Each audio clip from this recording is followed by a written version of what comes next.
Bom, pessoal, então, só para recapitular, então, quando a gente fala em espaço agrário, a gente está destacando ali aquele conjunto de atividades primárias, né, mas que, do ponto de vista das técnicas, a gente pode lembrar que na contemporaneidade, né, o espaço rural, ele também se adaptou à adesão dessas novas técnicas, né, como o desenvolvimento da robótica, da mecanização. Então, a gente consegue também fazer essa analogia, né, diferentes estágios de produção que foram engendrados ao longo do tempo no espaço rural, né?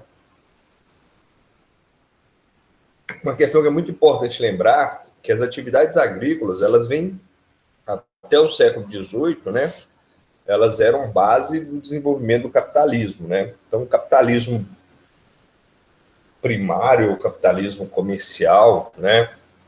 Ele teve como emoliente, né? O que dinamizava, o que dava fluidez na circulação do capital era exclusivamente as atividades agrícolas até o século XVIII, né? Então, a gente analisa a organização do espaço rural a partir da perspectiva de que ela foi responsável pelo processo de sedentarização do homem, né? A partir da domesticação de plantas, animais, aqui nessa área aqui do Oriente Médio, né? África, norte da África, e que gradativamente isso vai sendo responsável por transformações sociais, né? A forma como se organizava as tarefas, né?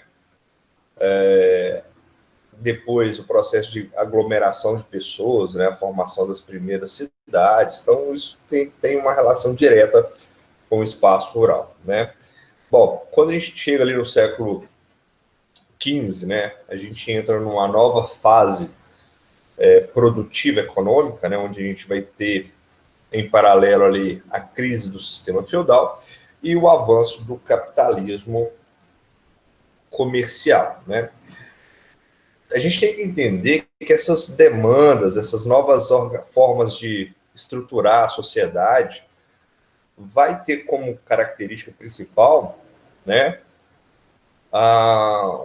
uma ascensão cada vez maior, cada vez mais aguda das relações capitalistas. E isso vai fazer com que a gente tenha, por exemplo, né, o desenvolvimento de ideais que vão levar, por exemplo, ao que a gente chama de liberalismo, né, aquelas ideias de liberdade, né, a propriedade privada. E aí a gente começa a entender uma nova organização da sociedade, onde, baseado no que o Marx vai falar, por exemplo, né, uma sociedade dividida em classes, né? E a terra, que antes, né, na visão do Jean-Jacques Rousseau, né, a terra é de todos, os frutos da terra são de todos, mas a terra é de ninguém, né? Pelo contrário, né, vai entrar como um elemento de posse, de propriedade e que, num primeiro momento, vai ser fonte de lucro, né? A propriedade rural, a propriedade agrícola, vai gerar os produtos que, em grande parte, né, vão ser preconizados pelo comércio, né? Então, a gente pode destacar uma relação muito direta entre o capitalismo e a questão agrária, né? Então, até a Revolução Industrial, isso ficava muito evidente, né? Por exemplo, a gente pode pensar no processo de apropriação das colônias a partir da navegação, como é o caso de Portugal e Brasil, né? Teve como primeiras atividades produtivas ligadas ao setor agrícola, né? Então, isso por si só também já é, segundo alguns autores, né, o que a gente pode falar de uma base da desigualdade, porque estabelece ali um processo de acumulação que vem sendo reproduzido, né? Então, quando a gente pega, por exemplo, as capitanias hereditárias no Brasil, né, a forma tal como elas foram concebidas, dá para a gente entender um padrão de desigualdade, de concentração, e que gera, por si só, uma série de problemas. Então, quando a gente fala em questão espaço rural, né, é importante fazer algumas distinções.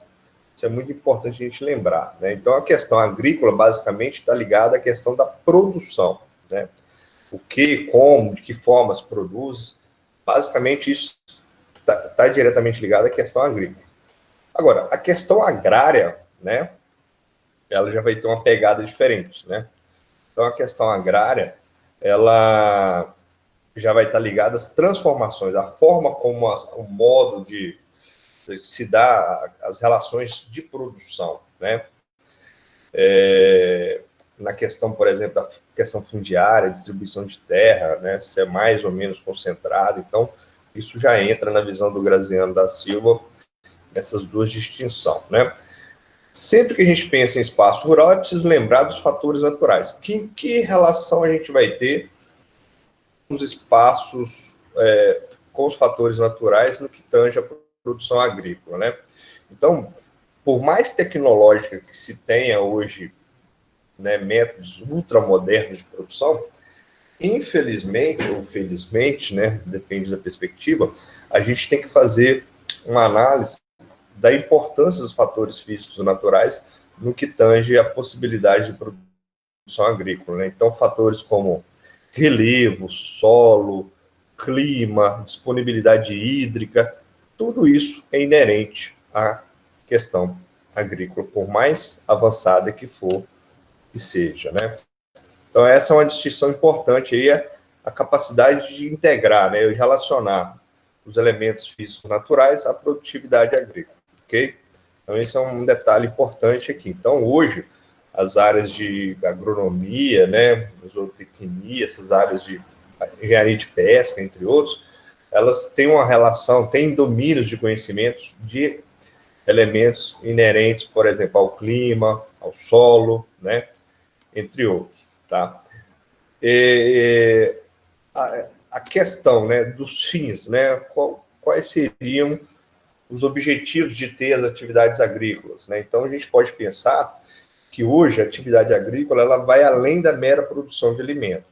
Ela também é capaz de produzir matérias-primas, fibras, energia, né, insumos produtivos de várias formas.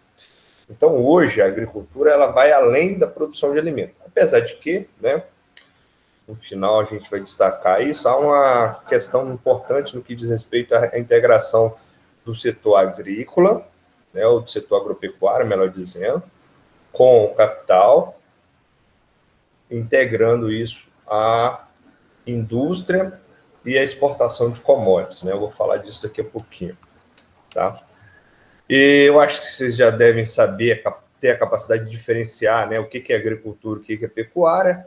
Então, só para lembrar, quando eu falo em agricultura, eu estou falando de cultivo de plantas. Quando eu falo em pecuária, eu estou falando de criação de diferentes tipos de animais, tá?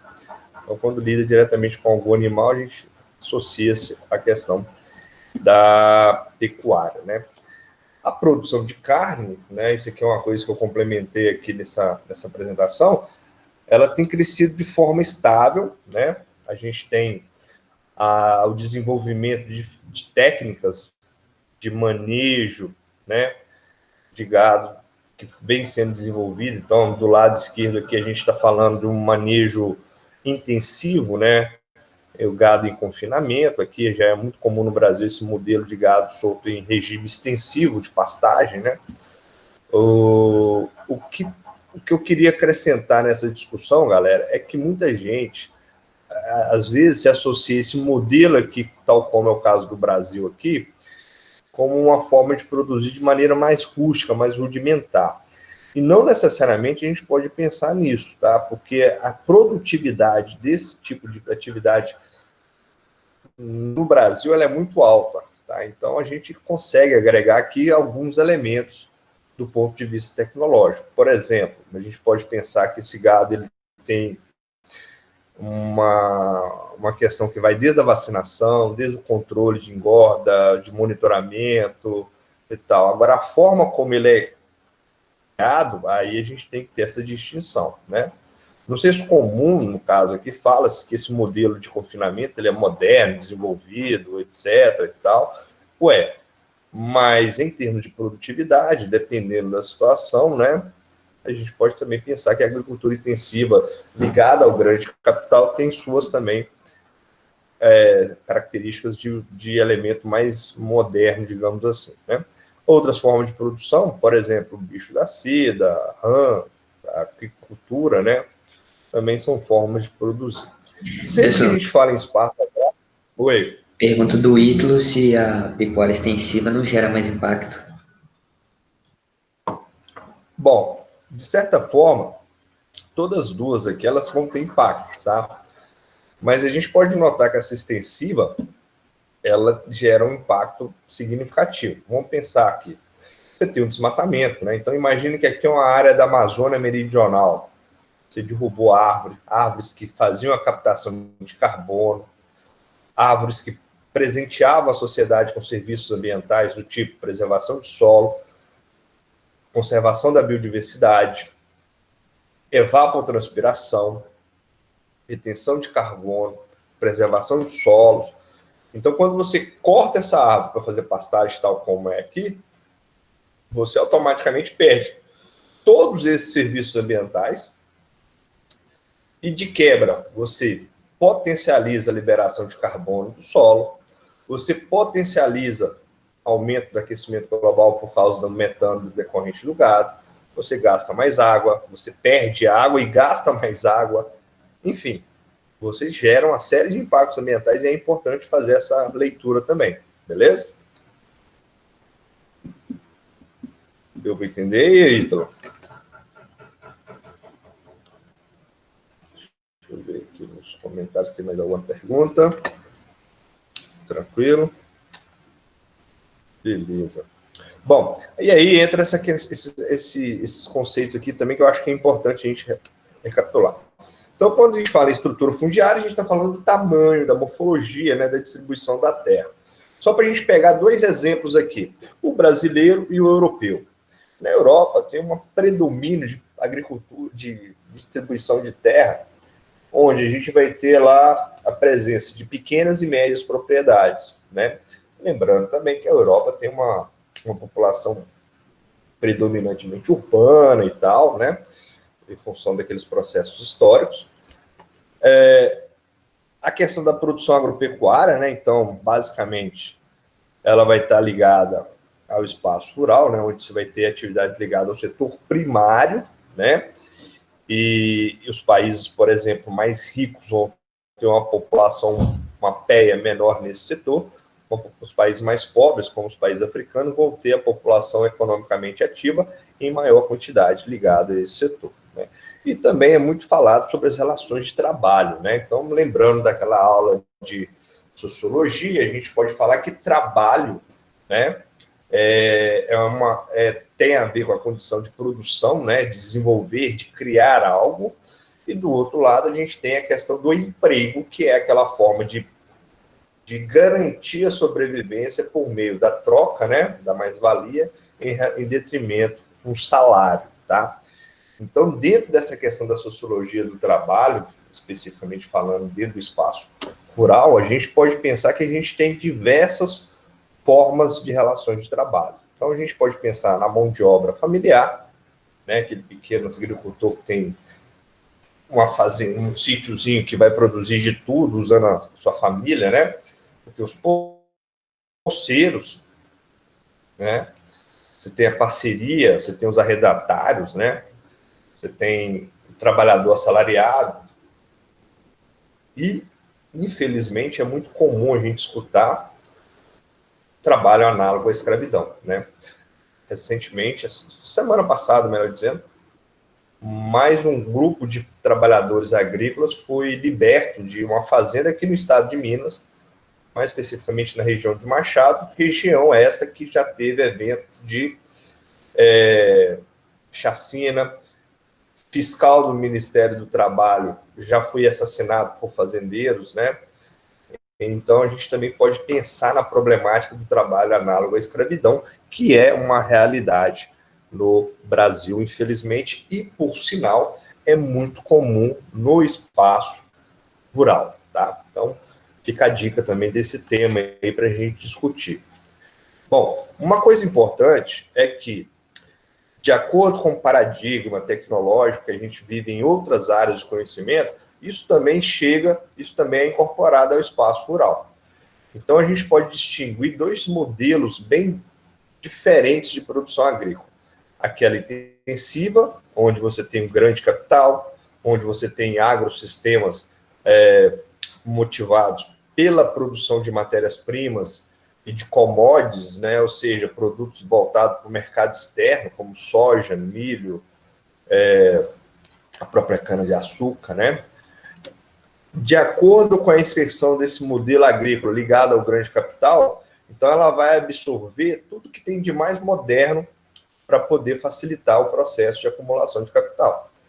Então, como é que eu entendo que o espaço agrícola brasileiro está inserido nesse modelo econômico vigente aí dentro da globalização? Bom, eu posso falar que eu tenho fazendas que são altamente mecanizadas, né? Eu tenho fazendas que têm mão de obra de altíssima qualificação. Eu tenho fazendas que antes tinham manejo por várias pessoas, hoje foi trocado por tratores, colheitadeiras, né? Entre outros. Eu tenho fazendas que, em vez de praticar técnicas de manejo do solo tradicionais, eu substituí isso por uso de fertilizantes, corretores químicos de solo, os agrotóxicos, né?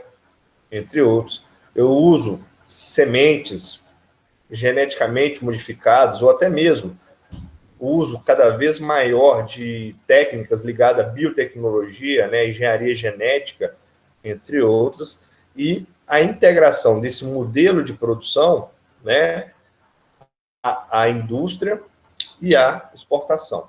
Então, essa prática agrícola aqui, ela é muito comum no Brasil, né? Então, ela tem os pontos positivos do ponto de vista da sua produtividade por hectare, né? Do lucro que se é obtido com isso, mas, por outro lado, eu também gero problemas que são muitas vezes questionados em provas. Por exemplo, que impacto social uma monocultura de soja pode gerar no que tange a questão da segurança alimentar e nutricional? Que impacto ambiental, por exemplo, a plantação de cana, né, que é destinada à produção de etanol para atender uma demanda energética cada vez maior na sociedade, gera, por exemplo, impactos na questão da preservação de recursos hídricos, né, dos mananciais, né? Como é que essa agricultura pode ser nociva ao solo, né? Desenvolvimento de processos como acidificação, né? Salinização, entre outros, que podem comprometer a preservação de solos. Então, também tem esses detalhes aí, que é importante. Agora, um modelo que é muito comum também no Brasil e também em países periféricos é o fato da gente ter essa agricultura extensiva, né?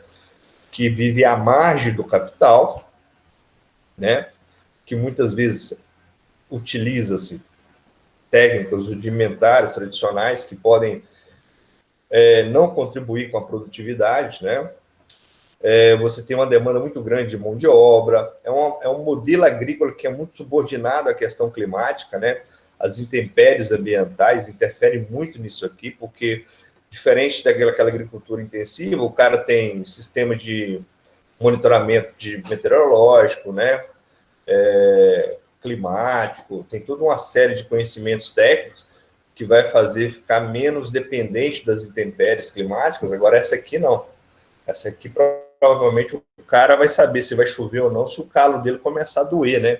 Igual dizia minha mãe tem um calo no pé, quando ela começa a sentir dor, ela fala, vai chover, né? E às vezes dá certo, né? Eu não sei porquê, mas às vezes dá certo, né? Então, essas condições ambientais, elas interferem muito, né, na forma como essa produção vai ser organizada, vai ser instituída, né? Então, muitas vezes, né, essa agricultura é ligada à subsistência, ela atende o mercado interno, né? E dependendo da circunstância, vamos pensar alguns casos, como, por exemplo, Índia, alguns países africanos, ela também pode até atender ao mercado externo, tá? Então, fica a dica também, né? Agora, na questão de como se cobra esses temas aqui, né? Uma coisa que é importante lembrar é esses modelos agrários que foram instituídos, né, ao longo do tempo. Então, a gente tem aquela agricultura de subsistência, onde a pessoa trabalha para si própria, né, geralmente em pequenas propriedades, policultura, né, qual que é a ideia de você ter uma agricultura de subsistência voltada para a policultura, né? Bom, de acordo com o que vai passando as estações do ano, você vai produzindo diferentes tipos de alimentos, diferentes tipos de cultura, que aí na falta de um você tem outro produto ali na época, né? Então, por exemplo, aquele agricultor que tem um sítiozinho, trabalha com a família dele, por que ele tem a necessidade de fazer uma policultura? Por quê? Tá na época da manga, ele vai lá e colhe, vende. Tem uma banana ali que é durante o ano todo, mas ele não pode fazer só a banana, porque tem uma série de questões técnicas que influenciam nisso, né? Em paralelo, ele vai mudando as hortaliças, né? Então, ele planta uma verdura uma época, depois passa para outra, né? Aí, mudança da precipitação interfere nisso. Então, isso garante uma certa produtividade, ao mesmo tempo um acesso a uma quantidade satisfatória de alimentos. O que se sobra pode ser negociado, né? O excedente pode ser negociado. As plantations, por sua vez, elas já são monoculturas, né? Geralmente a gente relaciona as plantations à perspectiva histórica, né? Como é o caso da colonização, tanto na África, tanto na América, né? E também em algumas regiões da Ásia. São monoculturas destinadas ao mercado externo, né? Como é o caso daquelas produzidas no sul dos Estados Unidos, né? Tabaco, algodão, né? Entre outros, o Brasil, a cana-de-açúcar. Você tem essa agricultura de jardinagem, né? Que é muito ligada à questão do relevo, por causa dos desníveis, né? Então, é uma forma de proteger o solo, né? Principalmente, muito comum na Ásia, está associada à questão da risicultura, né? E, por sinal, ela é altamente produtiva, né? Geralmente você tem uma seleção de sementes, melhoramento de plantas, que vai se dar ao longo dos anos, né? Então, há um processo de seleção dessas sementes, então garante também uma qualidade melhor no plantio, né? E o sistema empresarial que está ligado ali ao grande capital, né? Ligado aí à globalização. Hoje a gente tem um mercado internacional de commodities que são até negociados em bolsas de valores, como é o caso da Bolsa de Chicago, né, que negocia laranja, soja, trigo, milho, né? E há todo um sistema econômico por detrás disso, que hoje, graças à globalização, a gente tem uma relação entre empresas, sociedades anônimas, né, que vão atuar no campo também por saber que a produção de alimento, por exemplo, ou a produção de energia, né, são altamente rentáveis no nosso contexto contemporâneo, né? Então, por que essas empresas elas atuam também no setor agrícola, né? Por que bancos muitas vezes conseguem atuar? Porque sabe que é um recurso, que é um setor extremamente importante para a sociedade. Então, hoje você tem cursos de agronegócio, né? Vocês têm mercado de futuro de bolsas de valores, né? Em bolsas de valores de produtos agrícolas, né? E tudo baseado em alta tecnologia. Vou te dar um exemplo aqui, né? Comércio de soja. Então, hoje no Brasil, eu consigo saber quantos hectares de soja foi plantado de 2010 para cá. Então, a partir disso, eu consigo fazer uma métrica de projetar quanto se é produzido em média no ano de 2019. Então, a partir disso, eu consigo fazer uma previsão de safra para 2020, para 2021. Posso criar modelos matemáticos para isso. Em cima dessa informação, eu posso, por exemplo, pensar que desse ano vai ter uma produção vai cair, então eu vou lá e compro essa soja num preço, guardo ela, sabendo que no futuro ela vai ficar mais cara e eu vendo ela, né, com valor mais alto, me dando ali uma renda que o Karl Marx chama de renda furtada, né? Então eu posso fazer especulação com isso e de fato algumas empresas conseguem fazer isso, né? Então aqui a gente tem que ter essa distinção também, beleza? Aqui a gente tem aqui o modelo de agricultura de subsistência, né, como eu falei. Uma imagem que ilustra as plantations, né, lembra bem aquela cena daqueles filmes do período de escravidão nos Estados Unidos, né? Retratam bem isso aqui, a máquina a vapor ali, o navio a vapor ali atrás, né? Igual acontece ali na região do sul dos Estados Unidos, Alabama, Mississippi, né? aqui a agricultura de jardinagem, como eu falei, esses degraus têm uma função ambiental, né, de preservar única e exclusivamente o solo, né, porque a água, ao cair aqui, o escoamento mais concentrado, né, vai potencializar o processo erosivo. E a agricultura empresarial, muito comum no Brasil, né.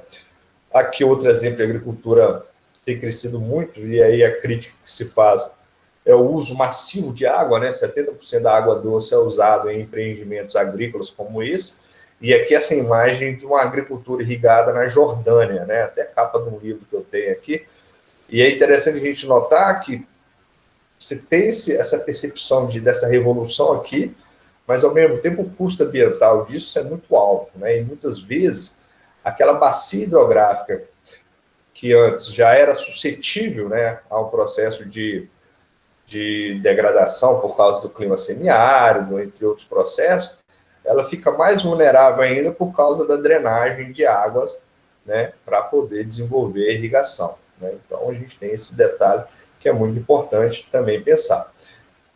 No Brasil, uma área que é muito importante lembrar é o Vale Médio do São Francisco, né? Vocês lembram da aula de Geografia do Brasil do 7º ano, região Nordeste, né? Em que você divide o Nordeste em 4 sub-regiões. A Zona da Mata Nordestina, muito influenciada pela questão das chuvas ali do litoral, né? Que é o efeito barla-vento, né? Onde você tem ali o desenvolvimento de um solo mais profundo, né? Você teve o desenvolvimento da Mata Atlântica, etc. Você tem o Planalto do Borborema, aí entra ali no Agreste, né? Uma região de transição, né, da Mata Atlântica para o semiárido nordestino. Se desce em direção à depressão sertaneja, ali você tem uma diferença na precipitação muito significativa. Então, se no Agreste chove em torno de 800, 900 mil milímetros, no sertão você pode ter precipitações até menores, concentradas em 4 meses do ano, e depois o meio norte, a transição, né, um ecótono bem definido ali da Caatinga, Hora Cerrado, passando para a Mata Atlântica, para a Amazônia, desculpa, né? Fiz igual agora o ministro da Comunicação, que falou que a Mata Atlântica está no norte do Brasil, mas pelo amor de Deus, deixa eu corrigir aqui. Seria a transição do meio norte ali entre uma parte de Cerrado para Caatinga, seguindo ali pelas matas do Cocais, né? O Babaçu, por exemplo, chegando à floresta amazônica, né? Mas no caso do sertão nordestino, mais especificamente no meio Vale Médio do São Francisco, a gente tem essa região que é muito importante na produção de agrícola, nomeadamente na produção de frutas, né? Muitas vezes destinada à exportação, que vai ter nas águas do São Francisco, né, uma importante fonte de irrigação. Então, a gente pode ver que vários pivôs, várias áreas agrícolas que foram preconizadas pela presença do rio nessa região de clima semiárido no Brasil, né? Então, o Rio São Francisco acaba sendo muito importante para a questão econômica, né? Bom, além da questão geral que a gente comentou, uma coisa que é importante lembrar sobre os diferentes sistemas ou diferentes modelos agrícolas que a gente vai ver no planeta, né? Então, você tem os países desenvolvidos que, por padrão, vai usar tecnologia, vai usar pouca mão de obra, vão se valer da sua ótima infraestrutura, né? Transporte ferroviário, hidroviário, né? Sistemas intermodais muito bem integrados, que vai reduzir o custo de produção, né, nesses países, como é o caso da Europa, como é o caso dos Estados Unidos. Aí, quando você compara, né, o custo de se produzir no Brasil e o custo de se produzir nesses países, seja nos Estados Unidos, seja na Europa, o agricultor brasileiro ele é muito penalizado por essa precariedade nos transportes. E isso vai refletir, por exemplo, no custo final do alimento no supermercado. Isso vai influenciar, por exemplo, no custo da concorrência, né, com o mercado externo, né? Então, às vezes, a gente perde concorrência por causa do nosso produto ser mais caro. Então, tem uma série de aspectos que a gente pode pensar nisso. Aqui a gente tem um exemplo dos Estados Unidos, que tem uma agricultura desenvolvida e organizada em belts, né, os cinturões do trigo, o cinturão da laranja, o cinturão da soja, né? Boa parte da produção agrícola norte-americana vai estar nessa área verde aqui, mais especificamente nessa área de planície, né, onde tem a planície central norte-americana e uma região de clima temperado, né, onde você consegue ter uma boa produtividade ligado também à questão da possibilidade de mecanização. E aqui na região de Los Angeles, na região aqui, a gente tem um setor de hortifruti granjeiros, né, frutas, ligado aqui a um clima mediterrâneo, né, e aí a gente pode também fazer essas distinções, além de outros setores, como madeireiro, né, aqui no sul dos Estados Unidos a gente tem aqui a produção de gado, né, região de Texas,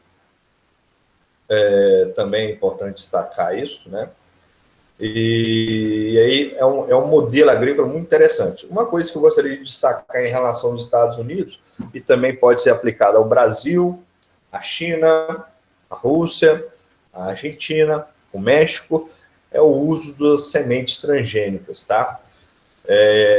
Esses países que eu falei são os que mais utilizam sementes transgênicas no planeta, tá? A União Europeia, ela tende a restringir esse modelo, né, por questões ambientais. Então, a Europa, ela tem uma boa produtividade agrícola, né? No entanto, em algumas regiões é possível a gente ter um contraste, né, de tecnologias com métodos históricos, tradicionais, como é o caso da região do Mediterrâneo. E uma coisa muito importante falar da Europa é o fato de ser uma agricultura extremamente subsidiada pelo governo. Lembrar que dentro da União Europeia você tem o PAC, a Política Agrícola Europeia, que tem como principal objetivo produzir alimento, garantir acesso à alimentação, né, à população europeia, mas ela também preconiza algumas situações que são muito questionadas no âmbito internacional. Por exemplo, os subsídios agrícolas, né? Então, o agricultor europeu, ele recebe empréstimos, dinheiro com juros baixos, suporte para comprar equipamento, né? Tem compra garantida da sua produção. Em alguns casos, o cara nem produz e ganha dinheiro assim também. Então, isso tudo é motivo que vai fazer com que o europeu tenha uma vantagem, tenha uma facilidade maior em comercializar seus produtos, se comparado com o brasileiro, com o mexicano, com o chinês, com o indiano e tal. Então, essas barreiras, né, também a gente pode falar das barreiras fitossanitárias, né, que também são muito questionadas na União Europeia em relação aos produtos estrangeiros, né, também vão ser motivos de discussões que esses países subdesenvolvidos vão fazer junto à OMC, a Organização Mundial de Comércio, no que tange a questão dessas barreiras protecionistas, dos subsídios agrícolas e as barreiras fitossanitárias. Então é importante também fazer essa situação. A Europa vem se vangloriando de praticar uma agricultura sustentável, né? Mas ela pratica também uma hipocrisia por comprar produtos, né? Por exemplo, do Brasil, que é proveniente de desmatamento, né?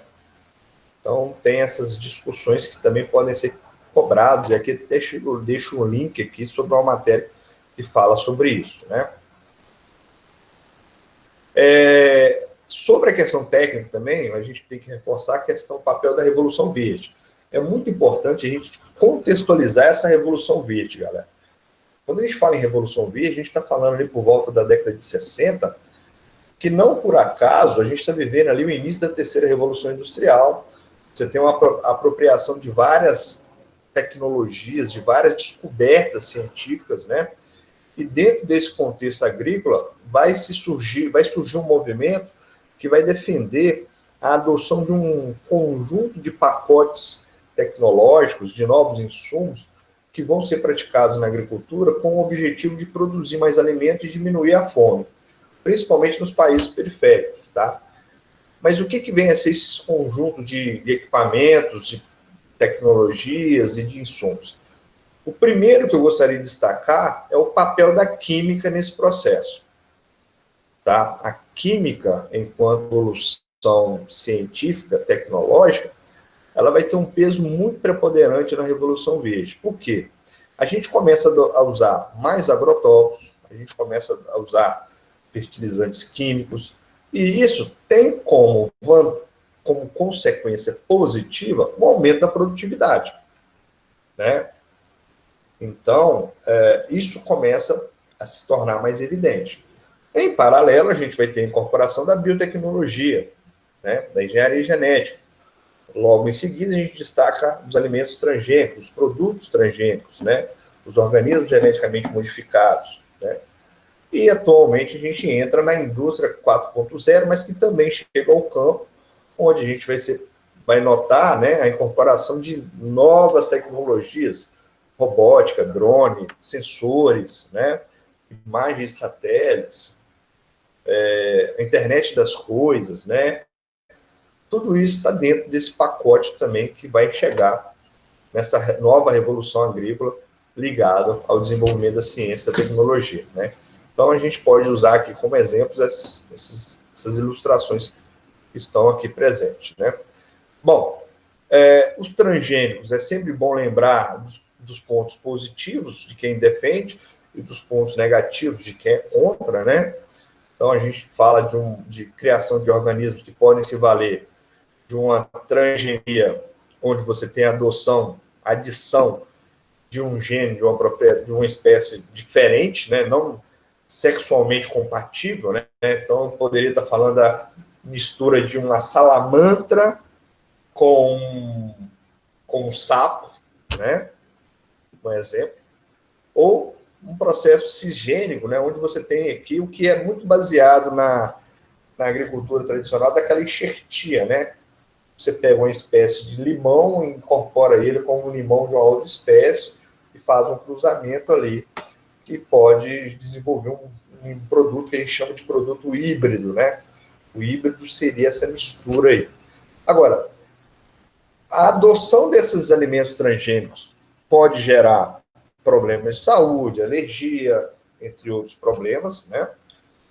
Do ponto de vista ambiental, as pessoas falam que eles vão usar menos agrotóxicos, porém, tendo como referência Darwin, né, aqueles micro-organismos, aqueles insetos que foram combatidos com a transgenia, ele vai gerar descendentes e alguns deles vão se adaptar a isso. Então, com o passar do tempo, você vai ter que gerar novas mudanças genéticas aqui para se adaptar também. Então, a gente tem pontos positivos e pontos negativos, né? Então, quem defende fala que vai produzir mais alimento, vai usar menos agrotóxicos, etc., né?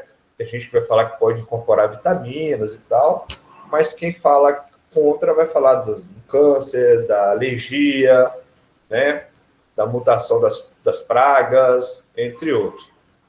Bom, então o que eu poderia fazer em relação a isso? Né? Hoje se fala muito em controle biológico de praga, né? Então, os agrônomos, os biólogos, os zootecnistas, etc., esses caras têm tentado adaptar um modelo de produção que simule o que de fato acontece na natureza, né? Então, por exemplo, na natureza, numa floresta, você vai ter um micro-organismo que é ruim para uma planta, mas em compensação ele vai ser controlado, porque em cima dele tem lá um nível trófico maior que vai acabar controlando aquela população, né? Então, por que na agricultura você tem problema da praga? Porque você acaba criando uma condição para aquele determinado micro-organismo, espécie, se proliferar, porque há um desequilíbrio ecológico, né? E é por isso que se usa esses agrotóxicos. Então, uma das fontes alternativas, né, seria o controle biológico de pragas ou até mesmo modelos agrícolas sustentáveis, que a gente vai falar dele daqui a pouquinho, né? Então, aqui, de maneira geral, a gente pode fazer uma síntese, né, da questão ambiental sobre a questão, o contexto da agricultura, né? Então, você tem perda da biodiversidade, a questão do solo, o uso da água, né, e as consequências que isso pode gerar, poluição do ar, né, seja direta ou indiretamente, e também a questão da saúde humana, que desde o cara que manuseia o agrotóxico, desde a pessoa que consome aquele alimento que foi usado agrotóxico nele, você pode ter riscos de desenvolvimento de doenças que podem ser comuns aí na sociedade, tá? para a população. Então, a gente tem ali tentativas de criar modelos agrícolas mais sustentáveis, há um movimento forte nessa vertente, que vai preconizar o uso de terraceamento, curvas de nível, né, para controlar a erosão, corredor, cultivos em corredor, né, então o vento pode prejudicar algumas lavouras, etc. Então, você acaba tendo modelos agrícolas que utilizam sistemas integrados, né, consorciados, melhor dizendo, né, para reduzir alguns problemas ambientais que a gente está vendo. Por exemplo, aqui a gente tem uma imagem aqui de um processo erosivo e assoreamento muito significativo, que é muito comum em áreas agrícolas. Aqui a gente tem um processo erosivo, né, muito significativo aqui na região da Bolívia, né? Então, isso aqui, que consequência isso gera? Aqui eu não produzo mais, não tem solo para produzir. Esse solo que estava aqui, esse material pedológico, ele vai parar onde? Nos cursos d'água. Então, você acaba gerando uma reação em cadeia, né? Então, os custos disso são muito grandes. Você tem um risco cada vez significativo, né? Da degradação do capital natural, né? Que seria solo, água, a própria biodiversidade, né? Então, isso está muito ligado também às práticas agrícolas, né? Aqui a gente tem uma imagem de uma região no Sahel, né? Que a gente falou dessa área, é uma área que tem baixa precipitação, clima semiárido, e por ter uma prática agrícola muito comum devido à questão econômica, cria-se o contexto desse avanço da arenização, da desertificação, melhor dizendo, né? Então aqui a gente tem duas situações, a salinização, que é muito ligada à questão da precipitação de minerais que ficam aqui na superfície por causa desde a utilização de químicos até a questão da irrigação, e aqui uma região onde você vai ter o avanço da desertificação, como é o caso aqui na região do Sahel, na África. E aqui no Nordeste também brasileiro, né? Então a gente falou disso também, né? E aí você tem que criar modelos que possam reduzir esse processo. Então, a gente já tem tecnologias que permitem produzir com menos impactos ambientais, né? Você tem sensores que medem ali a quantidade de água no solo. Então, tudo isso ajuda a prevenir os processos de degradação ambiental. Bom, lembrando também que essa agricultura ela pode contribuir para a poluição e para as alterações climáticas. Então, você tem grandes quantidades de liberação de metano, óxido nitroso, né? A partir de práticas agrícolas, desde manejo do solo, utilização de químicos, pecuária. Então, aqui a gente tem um exemplo, né, de como é que essa mudança ambiental pode impactar negativamente nas lavouras. Aqui é um exemplo de uma doença que dá na soja, né? Então, os cientistas, os agrônomos têm percebido o seguinte: esse micro-organismo, ele com uma temperatura de, sei lá, 20, 22 graus, ele ocorre em menor quantidade. A temperatura subiu 2 graus, então ele atingiu uma situação mais favorável ao seu desenvolvimento. Então, o que vai acontecer? Você vai ter que usar mais insumo para tratar isso aqui, né? Sem falar também que hoje, diante de um cenário de sociedade dos riscos, eu também tenho que lembrar que eventos extremos são cada vez mais comuns, né? Aqui eu listei alguns, e como é que esses eventos extremos vão afetar a lavoura? Por exemplo, ondas de calor, né? Você tem o que a gente chama aí de regiões, como é o caso do Mediterrâneo, que podem gerar ali temperaturas acima da média, né? Então, regiões que era comum a média de 28, 29 graus, ela está tendo média de 30, 32. Opa, a lavoura vai ser afetada, né? Os veranicos, né, períodos que vai ter menos precipitação, também afeta a lavoura, você pode ter que usar mais água, e você não tem água disponível para isso. Lembrando que um evento como esse, além de atingir a lavoura, atinge também a bacia hidrográfica em si, né? Chuvas e ventos intensos, né? Lembra lá do ciclone lá do sul? Então, a gente também começa a sentir os efeitos disso nas lavouras. Então, como é que isso é mensurado, galera? Eu vou ter perda na produção e, consequentemente, essa produção em nível menor, cada vez mais afetada por processos climáticos, vai aumentar no preço dos alimentos, né? vai aumentar também nas áreas de lavoura, porque eu posso ter que desmatar novas áreas, novas fronteiras agrícolas, né? Então, aqui a gente tem alguns desafios que a gente pode pensar também no que tange a questão da produção agrícola. Preservar solo, uso racional de água, evitar o desmatamento. Então, são algumas situações que a gente vai pensar no que tange a questão ambiental.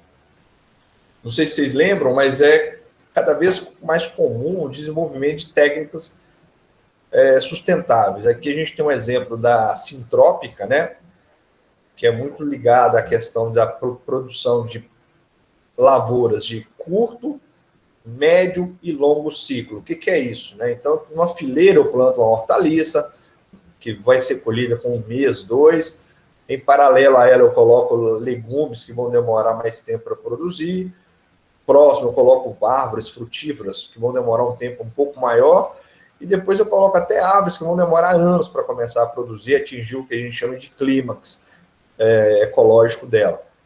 Então, a ideia dessa agricultura é muito interessante, que ela vai ter um rodízio ali. Então, na medida que você vai usando o solo com diferentes culturas, outras vão estar sendo ali preservadas, outras vão estar sendo ali mantidas, e aí, ao longo de um tempo, você acaba recuperando uma área ambientalmente degradada pelo desmatamento, né? Então, o suíço é muito famoso no Brasil, esse cara, o Ernest Gosta, por desenvolver esse modelo agrícola. Então, experiências têm comprovado, por exemplo, até em áreas de semiárido brasileiro, a recuperação de nascentes, né, a manutenção do solo, dos ecossistemas, né? Então, é uma agricultura que não usa insumos químicos, né? Então, às vezes, aqui eles consideram até de forma positiva a presença de um fungo, uma bactéria, mas em vez de ela atingir toda a lavoura, ela vai atingir uma única plantinha aqui. Ó. Por exemplo, essa plantinha vai sofrer com a largata ou tal, as outras aqui não vai sofrer porque essa largata vai ter outros seres vivos, outros animais que vão estar presentes também aqui, causando um equilíbrio ecológico, né? Então, em vez de eu usar só o agrotóxico para matar essa largata, eu não vou precisar que o próprio ecossistema vai se encarregar de manter aquela quantidade mínima dela ali e, consequentemente, produzir de quantidade satisfatória, né? Então, é uma coisa interessante. A agricultura orgânica já é de bom tempo utilizada no Brasil, mas nos últimos anos ela tem crescido porque alguns mercados têm exigido produtos com certificação ambiental e sustentável de origem, né? Então, é um mercado que tem crescido, né? Então, uma crítica que a gente pode fazer é a quantidade, o valor desse produto, às vezes ele é mais caro, né? E há um debate sobre a questão da relação de produtividade, né? Se produz menos do que o convencional, mas alguns estudos já estão falando que não é bem assim, né? Então, a agricultura orgânica, você utiliza insumos de origem natural, compostos, adubo orgânico, feito a partir de compostagem, né? Você tem que ter, por exemplo, uma espécie de uma cortina verde em volta da fazenda, etc. Então, tudo isso tem que ser pensado também, né? Você tem algumas vantagens aí também.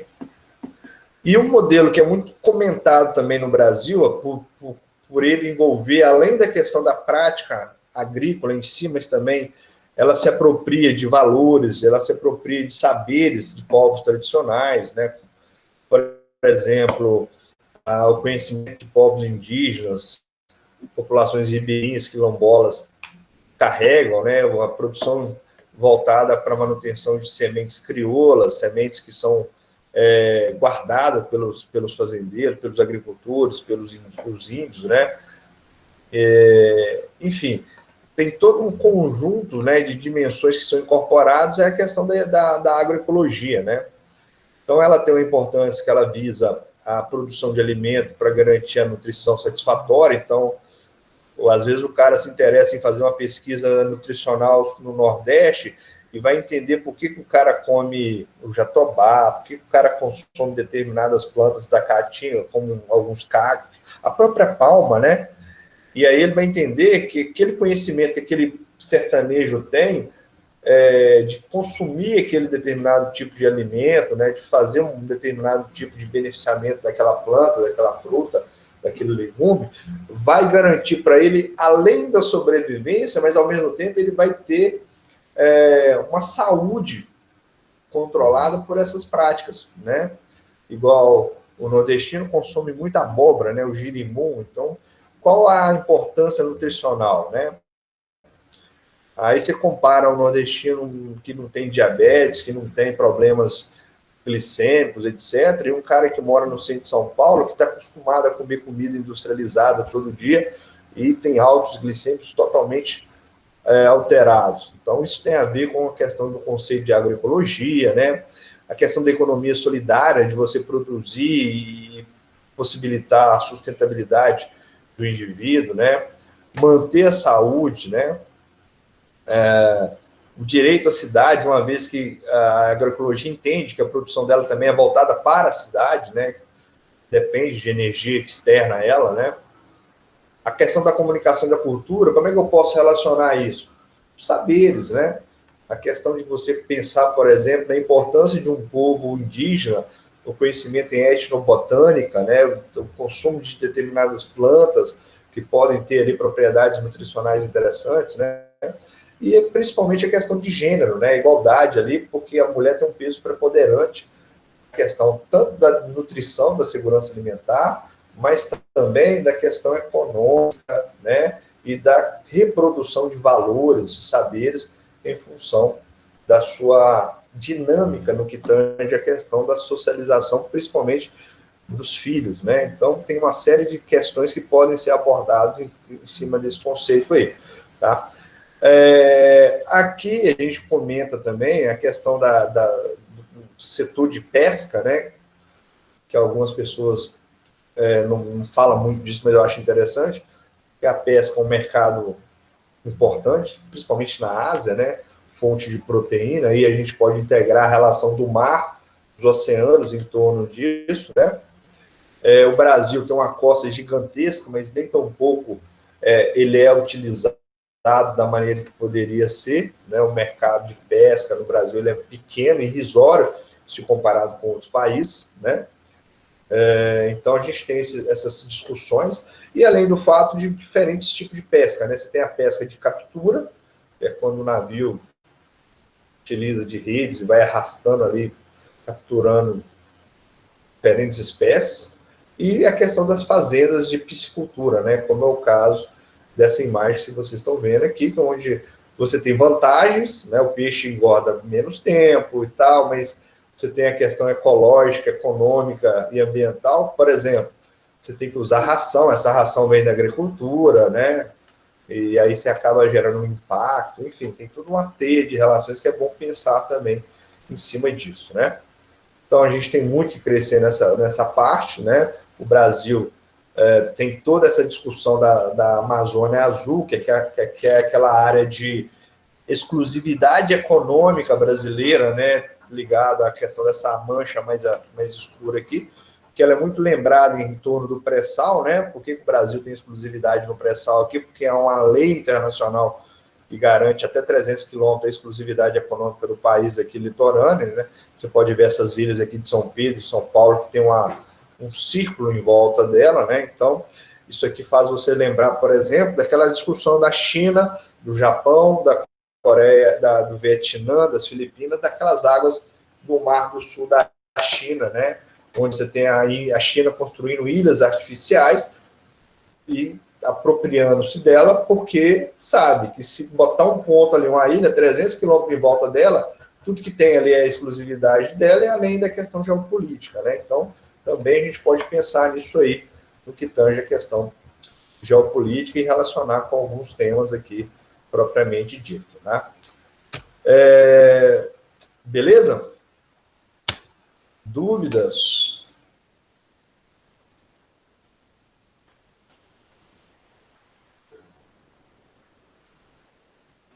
No dúvidas.